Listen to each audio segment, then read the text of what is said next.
He was born with no legs. He ran faster than men who had them. The whole world called him a miracle.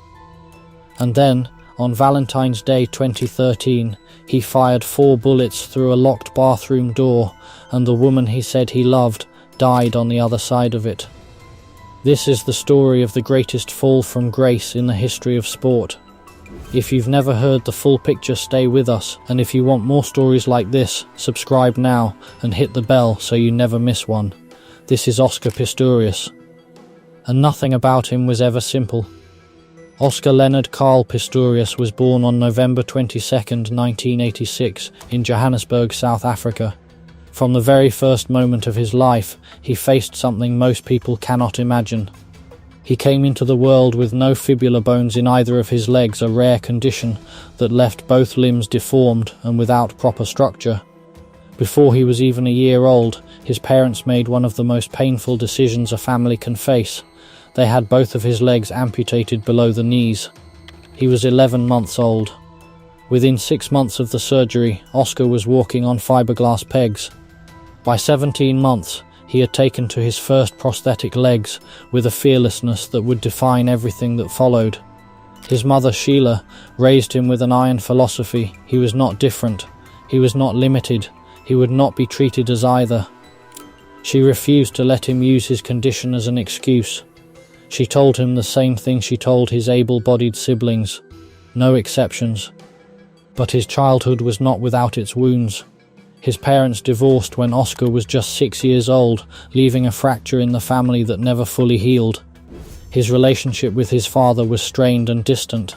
And then, when Oscar was 15, his mother died an allergic reaction to medication following surgery. She was gone suddenly, without warning. The woman who had built his entire sense of self, who had told him he could do anything, was no longer there to watch him do it. He carried that loss quietly, and he ran. He had started running almost by accident. In 2003, playing rugby at school, he ruptured his knee. His rehabilitation program included track work. He ran his first race on prosthetic blades in January 2004 and clocked a time that beat the existing Paralympic record before he had ever competed at that level. The sport had found him, or perhaps he had found it, and the fit was immediate and total. Just months later, at the 2004 Athens Paralympics, the 18-year-old won gold in the 200 meters and broke the world record. It was his first major international competition. He was not supposed to be there yet. He arrived and rewrote the standards anyway. The world began to pay attention. He was nicknamed the Blade Runner for the distinctive J-shaped carbon fibre prosthetics that curved below his knees, biting into the track with each stride. He was fast in a way that made people stop and stare. Not fast for a disabled athlete. Fast, full stop. And he wanted to prove it in the biggest arena there was. For years that goal was contested. Athletics governing bodies debated whether his prosthetics gave him an unfair mechanical advantage over runners with biological legs. Pistorius fought the rulings, commissioned scientific studies, and argued his case in tribunals and courts. He refused to accept that the question had been settled. He was right. In 2012, he qualified for the London Olympics, the able-bodied games, and became the first amputee in history to compete on the Olympic track. He reached the semi-finals of the 400 meters. He flew his 89-year-old grandmother over to watch. By that point, he was one of the most recognized athletes on Earth. Nike had signed him. Time magazine had named him one of the 100 most influential people in the world. He was a symbol of human will over physical limitation, a story so compelling that it seemed almost constructed for inspiration. But there were cracks behind the image that the public never saw. Friends and associates described a man who was deeply insecure beneath the confidence. He was obsessed with security, living in a gated estate in Pretoria, keeping multiple guns in the house, deeply anxious about crime in South Africa, which has some of the highest violent crime rates in the world. He had fired a gun illegally in a restaurant just weeks before the night everything ended. He had a temper, he had a recklessness with firearms that those close to him had noticed and worried about. He had also been seeing Reeva Steenkamp, a 29-year-old model and law graduate, for several months. By all public appearances, they were a glamorous, high-profile couple.